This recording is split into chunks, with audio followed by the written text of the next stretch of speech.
Multibagger stock, যে স্টকটা মাত্র 5 বছর আগে যদি 1 লাখ টাকা ইনভেস্ট করতে একদিন তোমার টাকাটাকে 10 লাখ টাকায় পরিণত করতে পারতো এবং ম্যাক্সিমাম রিটার্ন 1500%। অথচ সেই স্টকটা আজকে 42%, 42% ডাউন হয়ে রয়েছে মার্কেটে। এই স্টকটা কি স্টক, স্টকটার বিজনেস কি রয়েছে, স্টকটার ফান্ডামেন্টাল কি রয়েছে, এই স্টকটা আমি হোল্ডিং করছি এবং সেই কি সিচুয়েশনে রয়েছি এবং প্রায় 26% ডাউনে রয়েছে আমি। সেখানে কি করা দরকার, সে কি সিচুয়েশন, ফিউচার কি রয়েছে, ব্রোকিং ফার্ম কি বলছে, ম্যানেজমেন্ট কি বলছে, ডিটেলস এভরিথিং আলোচনা করবো আমার মধ্যে। তো এইসব কিছু শুরুর আগে আমি সবাই স্বাগত জানাচ্ছি টেক ইনভেস্টরের পক্ষ থেকে। নতুন যারা সাবস্ক্রাইব করে বেল আইকনটা প্রেস করে পুরোনোদের অজস্র লাইক কমেন্ট শেয়ার, প্রতিদিন দারুণ সুন্দর সুন্দর তোমাদের কমেন্টগুলো। ইনফ্যাক্ট তোমরা নিশ্চয়ই জানো আমার ওই চ্যানেলে যা সিচুয়েশন রয়েছে, নো মনিটাইজেশন, বিগত 4 মাস ধরে কিছু নেই। তা সত্ত্বেও আমি এগিয়ে চলেছি, অল্প অল্প করে এগিয়ে চলেছি। এনিহাও সেগুলো সবই সম্ভব হচ্ছে শুধুমাত্র তোমাদের উৎসাহের জন্য। অসংখ্য ধন্যবাদ প্রচুর ভাবে। আসা যাক সবচেয়ে গুরুত্বপূর্ণ যে বিষয়টা দিকে, সেটা হচ্ছে মাল্টিব্যাগার স্টককে নিয়ে কথা বলতে চলেছি। এটা বলার আগে স্পেশাল ডিসক্লেমার দেওয়া দরকার। এই ক্ষেত্রে পাস্ট পারফরমেন্স মানেই কিন্তু ফিউচার গ্যারান্টি নয়। অর্থাৎ পাস্টে 1000% রিটার্ন দিয়েছে মিনস আগামী দিনে 1000% দেবে এমন কোনো কথা নেই। সেকেন্ড ওয়ান, এটা আমরা ফান্ডামেন্টাল অ্যানালিসিস করতে করতে আমাদের একটা পাওয়ার এসছে, ইনটিউশন পাওয়ার তোমাদের চলে আসছে আস্তে আস্তে। থার্ড ওয়ান, যেখানে আমি বক্তব্য রেখেছি মাই হোল্ডিং, আমি এখানে রাখছি মানে সবাই ঝাঁপাবে, এটা কিন্তু সম্পূর্ণ ভুল। নিজেরা অ্যানালিসিস করে নেবে, কারণ আমার risk taking capability is not same as your risk taking capability. সুতরাং ফার্স্ট অফ অল তোমাকে এটা কনসিডার করতে হবে। Second of all I may be wrong, আমি ভুল হতে পারি। সুতরাং আই এম 100% পারফেক্ট এবং এই মার্কেটে কেউ 100% পারফেক্ট নয়। আই মে বি রং, আমি ভুল হতেও পারি। সেক্ষেত্রে তোমার ক্যাপিটালটা কিন্তু লস হওয়ার সম্ভাবনা প্রচুর থাকবে। Basically this type of company, this type of stocks are very very risky stock. This is a small cap company, so first of all you should have to care on that particular part. You must have to care on the fundamental analysis part. You should have to know what the requirement of return on capital employed, what is return on equity, debt to equity ratio, what is promoter holding, everything including cash flow statement, everything we should have to know. After knowing all things, then you can conclude this stock is good or bad.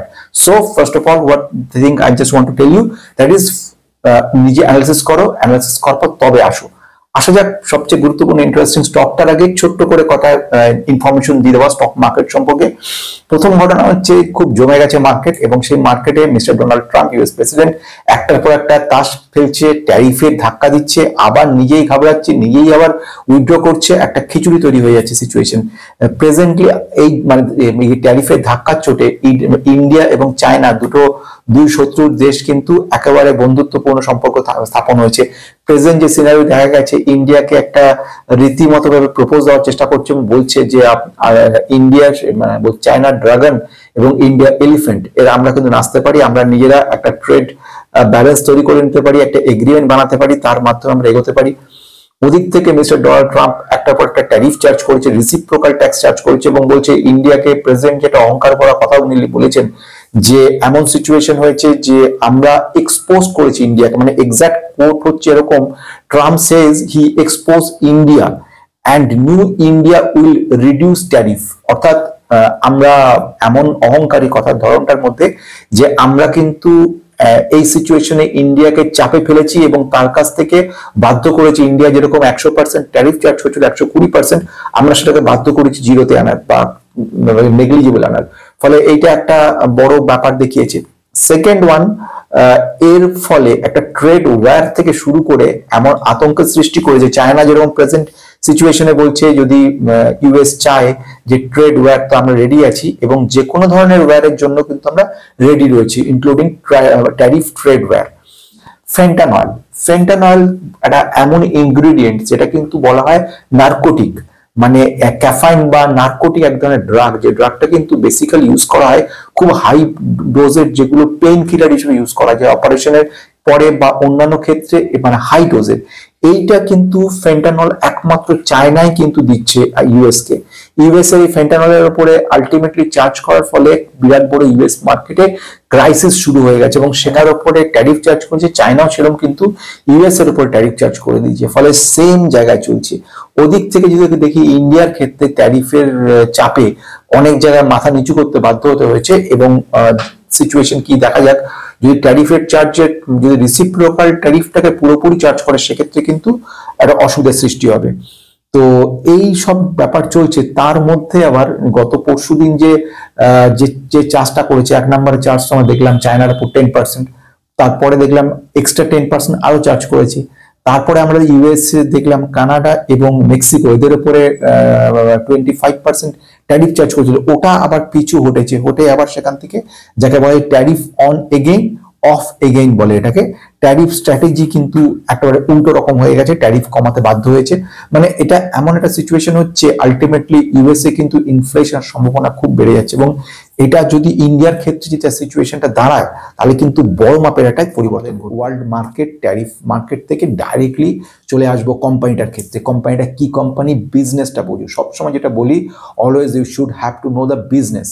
If you know clearly about the business তাহলে তোমার ক্ষেত্রে investment করাটা অনেক বেশি easy হয়ে যাবে। Suppose এই পেনটা একমাত্র পেন রয়েছে এবং এই পেন ছাড়া দ্বিতীয় কোনো পেন তোমার এলাকায় নেই, ফলে এটার ডিমান্ড আকাশ ছোঁয়া। ফলে এটার দাম যদি 25 টাকা হয় তুমি এটা 100 টাকা দিতেও কার্পণ্য বোধ করবে না, কারণ জানো এই কোম্পানি এই ব্র্যান্ডেড এই পেন খুব কম রয়েছে, ফলে চিরকালের ডিমান্ড থাকবে।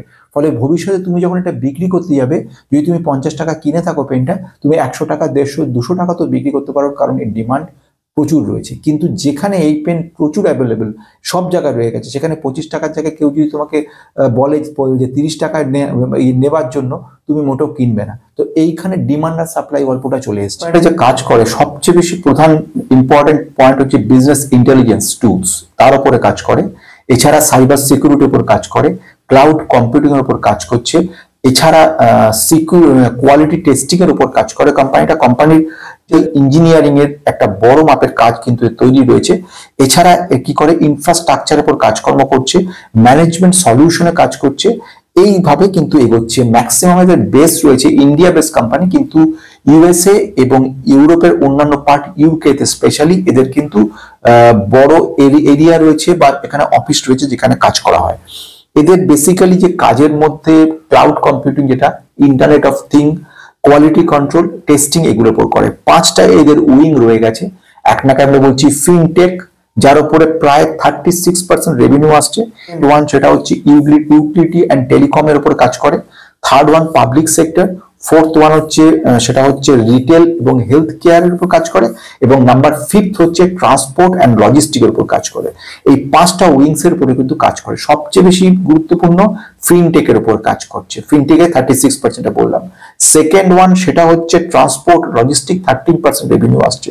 এছাড়া কোনটা ইউটিলিটি এবং টেলিকমের উপর 29% আসছে। তো এইগুলো রিটেল এবং হেলথ কেয়ারের উপর বাকি 3% রয়েছে, আদার রয়েছে। এর মধ্যে ম্যাক্সিমাম রেভিনিউ 72% রেভিনিউ কিন্তু ইউএস এবং ইউরোপ থেকে ম্যাক্সিমামটা আসছে, বাকি 28% মোটামুটি আমাদের এখান থেকে আসছে। তো কোম্পানিটা যেটা বক্তব্য, ফিউচার বিরাট বড় রয়েছে। 2023-24-এ 100 মিলিয়ন রেভিনিউ যে কোম্পানিটা, 2030-এ কিন্তু ম্যানেজমেন্ট বলেছে আমরা 5 গুণ বাড়াতে চলেছি, অর্থাৎ $500 বিলিয়ন কিন্তু আমরা পৌঁছতে চলেছি। এটা একটা বড় বক্তব্য। সুতরাং কোম্পানির ব্যাপারটা কিন্তু বোঝা গেল এরকম। কোম্পানির নাম কি? স্যাক্সঅফট লিমিটেড। অনেকে আমাকে জিজ্ঞেস করছিল কোম্পানি সম্পর্কে, আজকে কোম্পানিটা আবার, তাহলে বিজনেসটা বোঝা গেল। Artificial intelligence improvement, cloud computing, internet of things, logistic, transportation, রিটেলের উপর কাজ। এছাড়া কি ফিনটেক উপর কাজ করা, ফিনটেক সলিউশন, ফাইন্যান্সিয়াল টেকনোলজিক্যাল যে সলিউশন সেগুলো তৈরি করছে এরা, এবং তার উপরে বেসিক্যালি বেস করে কাজ করে চলেছে।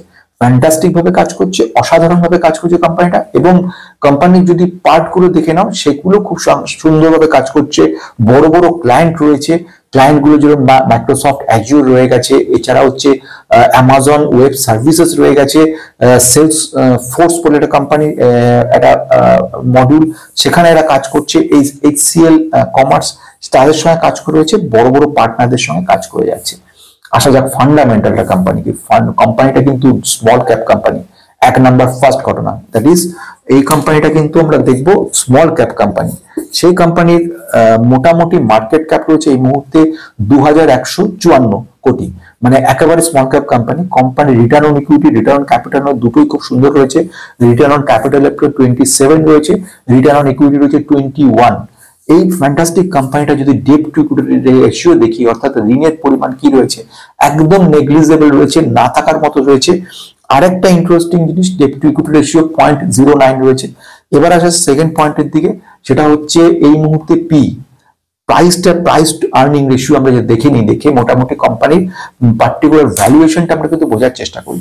21.1 হচ্ছে কোম্পানির এই মুহূর্তে পি, আর ইন্ডাস্ট্রিজ পি রয়েছে 29.9। যদি আমি ইন্ট্রিনসিক ভ্যালু দেখি বা ট্রু ভ্যালু বের করার চেষ্টা করি, তাহলে এই মুহূর্তে কোম্পানি 160-162-তে ট্রেড করছে, সেখানে কিন্তু ইন্ট্রিনসিক ভ্যালু রয়েছে 153। তাহলে বোঝা যাচ্ছে খুব কাছাকাছি জায়গাতেই ট্রেড করছে। কেন সিচুয়েশন? কারণ কোম্পানিটা 1000% বেশি রিটার্ন দিয়েছে ঠিকই, কিন্তু বিগত এক বছরের মধ্যে প্রায় মানে টপ থেকে মোটামুটি 46% ডাউন হয়ে গেছে। ফলে কোম্পানিটা একটা আরো সুন্দর জায়গায় চলে এসেছে যদি যদি এর কোনো বিজনেসটা খুব সুন্দর জায়গা থাকে তবেই, না হলে কিন্তু এর অর্ধেক হয়ে গেলেও কিন্তু রিস্ক থাকবে। সুতরাং এটা কিন্তু মনে রাখতে হবে। এখানে যে জিনিসটা বলার, প্রোমোটার হোল্ডিং কিন্তু 66% আছে, 66.6% হচ্ছে প্রোমোটার হোল্ড করে রেখেছে এবং খুব সুন্দরভাবে কাজ করে যাচ্ছে। তাহলে আমরা বিজনেসটা বুঝে গেছি, আমরা ফান্ডামেন্টালটা বুঝে গেছি। এবার আমি আমার নিজস্ব কথাটা বলবো যে আমি কিনেছি কিনা। ইয়েস, আমি স্টকটা কিনেছি এবং আমি যেখানে দামে কিনেছি তার থেকে প্রায় 26% কিন্তু ডাউন হয়ে গেছে কোম্পানিটা, এবং মাই হোল্ডিং পরিমাণ রয়েছে সামান্য কিছু পরিমাণ, যেটা রাখি নর্মালি আমি দেখেছি, এবং সেখান থেকে 26% ডাউন হয়ে গেছে। তো এটা বলার আগেও বলেছি, এখনো বলছি, এটা কিন্তু আমার নিজস্ব রিস্ক টেকিং ক্যাপাবিলিটি অনুযায়ী আমি নিয়েছি। তার মানে যে তুমি ঝাপাবে এরকম কোনো কথা নেই। কারণ অনেকেই ভাববে স্যার যে জায়গায় নিয়েছে এখন 26% ডাউন, মানে আলটিমেটলি এটা কত উপরে উঠবে, কিন্তু সেটা নয়।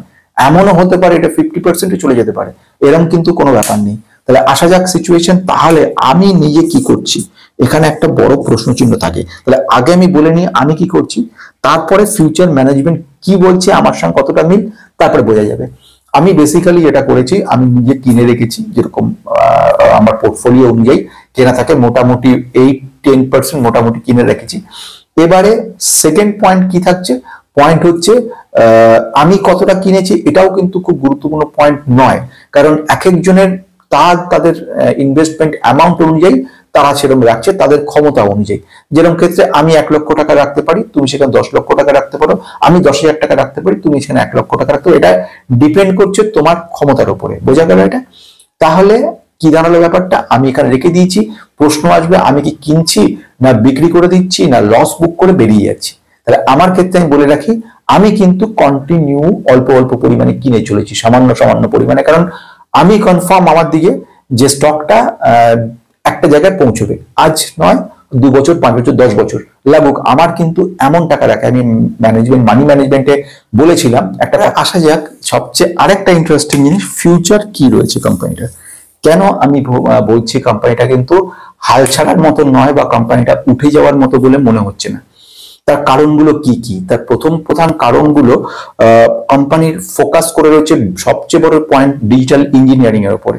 সেকেন্ড জায়গা বিজনেস ইন্টেলিজেন্ট টুলস এর উপরে, অর্থাৎ যেগুলো ব্যাংকিং বা আদার ফাইন্যান্স ইনস্টিটিউশনে কাজে লাগে, সেরকম হচ্ছে ফিনটেক টেকনোলজি, অর্থাৎ ওরাকেল বা ডেটাবেস সার্ভারের উপর বেস করে টোটাল সফটওয়্যারটা দাঁড়িয়ে রয়েছে। কিন্তু সার্ভার বেসটা কিন্তু গুরুত্বপূর্ণ নয়, টেকনোলজিটা এখানে গুরুত্বপূর্ণ নয়, এখানে সার্ভিসটা গুরুত্বপূর্ণ। অর্থাৎ যে সার্ভিস, যেসব ক্লায়েন্ট গুলোর সঙ্গে কাজ করছে, প্রায় 18 থেকে 20 বছর ধরে কাজ করে চলেছে, ব্যাংকিং সার্ভিস, সার্ভার, তাদের রিলেটেড কাজকর্ম, কোয়ারি বেস অ্যানালিসিস, সেখানকার কাজ, এইসব কাজ কিন্তু হারায় না, মানে কন্টিনিউ চলে যাওয়ার ব্যাপার থাকে।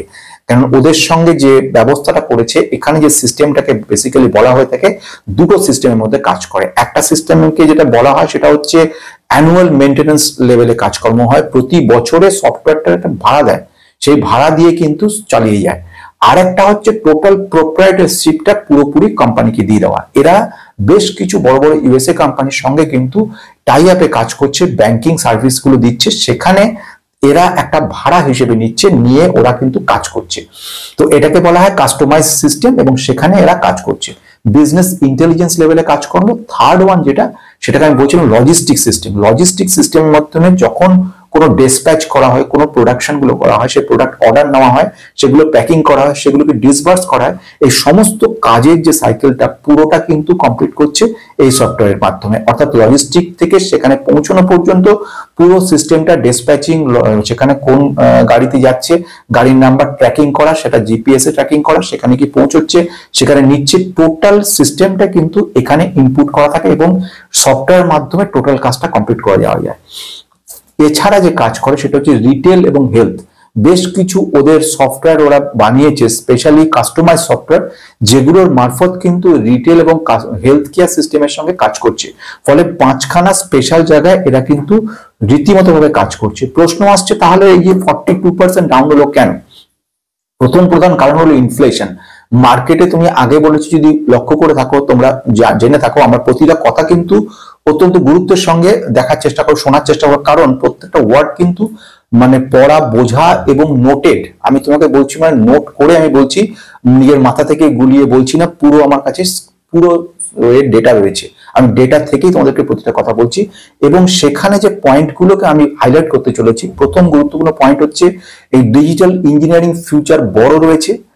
Second one, health situation, retail situation, সেখানে সফটওয়্যার কিছু কাজ করছে। ক্লায়েন্ট যেগুলোর কথা বলছিলাম, তারা যেরকম মাইক্রোসফট অ্যাজিওর বলে একটা অ্যাজিওর ক্লায়েন্ট রয়েছে, AWS যেটা অ্যামাজন ওয়েব সার্ভিস রয়েছে, HCL কমার্স, সেলসফোর্স, এছাড়া রয়েছে ডেটা ব্রিক্স, এইসব কোম্পানিগুলো বড় বড় ক্লায়েন্ট রয়েছে, এদের সঙ্গে বহু বছরের সম্পর্ক। ফলে এটা একটা পজিটিভিটি আমাদেরকে দেখিয়ে দেয়। বেশ, এবারে আসছি এই ডিজিটাল ইঞ্জিনিয়ারিং এর গ্রোথ ক্যাপাবিলিটি কিন্তু খুব ভালো রয়েছে, ফিউচার খুব ভালো রয়েছে। ফলে এই জায়গাগুলো কিন্তু সলিড করে দিচ্ছে আমাদেরকে ফিউচারটাকে। নেক্সট ওয়ান, সেই ঘটনাটা হচ্ছে ম্যানেজমেন্ট। ম্যানেজমেন্ট কিন্তু খুব পজিটিভ রয়েছে, থেকে যেটা বক্তব্য রাখছে, যেটা 100 বিলিয়ন থেকে 100 বিলিয়নে 500 বিলিয়নে পৌঁছতে চলেছে, এবং সেটা 5 গুণ মোটমাট তোমার যে ইনভেস্টমেন্ট অ্যামাউন্টটা করে দিতে পারবে। ফলে এইটা ম্যানেজমেন্ট যখন বলছে, সে তার গুরুত্ব কিন্তু অন্য জায়গায় চলে যাচ্ছে। এবার আসছি লাস্ট জায়গাতে, ব্রোকিং ফার্ম কি বলছে, কেন বলছে, ওর বক্তব্য আর আমার বক্তব্যের মধ্যে ফারাক কোথায় রয়েছে সেটা একটুখানি দেখে নেওয়া যাক। ব্রোকিং ফার্ম যে কোম্পানির নাম আমি বলছি, সেটার নাম হচ্ছে মোনার্ক নেটওয়ার্ক ক্যাপিটাল।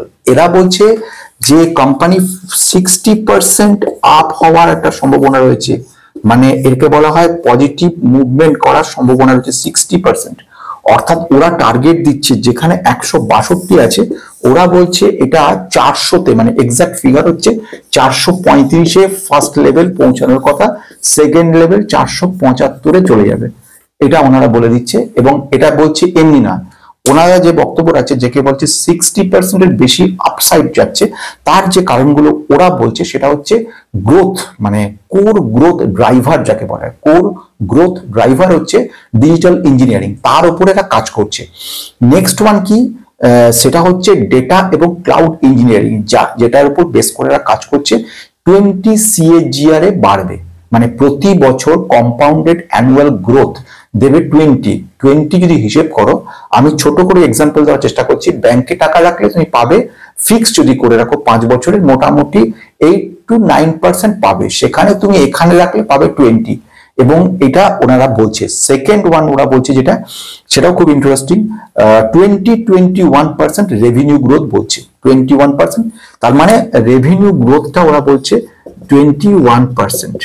আচ্ছা, এছাড়া যেটা রয়েছে প্রফিট আফটার ট্যাক্স, সেক্ষেত্রে ওনারা খুব একেবারে টু দা পয়েন্ট বলছে, 24.4% হচ্ছে প্রফিট আফটার ট্যাক্স। আর এবিটা ডি বলে একটা আছে, এবিটা ডি ব্যাপারটা হচ্ছে earning before depreciation, tax and amortisation. মোটামুটি একটা প্রফিটের এক্সাক্ট মানচিত্র আমাদের দেখিয়ে দেওয়ার জন্য কিন্তু এবিটা ডি কাজ করে। সেখানে বলছে 22.3% কিন্তু এবিটা ডি আসতে চলেছে। ফলে এইগুলো একটা পজিটিভ জায়গা দেখাচ্ছে, এবং এই টার্গেটটা আগামী 2025 যেটা রয়েছে 25 to 27 মধ্যে ওরা ফুলফিল করতে চলেছে। আর যদি এই ফুলফিলটা ঠিকঠাক থাকে 27-এর মধ্যে, তাহলে 30-এর মধ্যে তোমার ইনভেস্টমেন্ট অ্যামাউন্ট 5 গুণ হওয়ার সম্ভাবনাটা অ্যাজ পার ম্যানেজমেন্ট সেটা হচ্ছে কিন্তু হওয়ার সম্ভাবনাটা খুবই মানে প্রবল যাকে বলা হয়। তাহলে বোঝা গেল।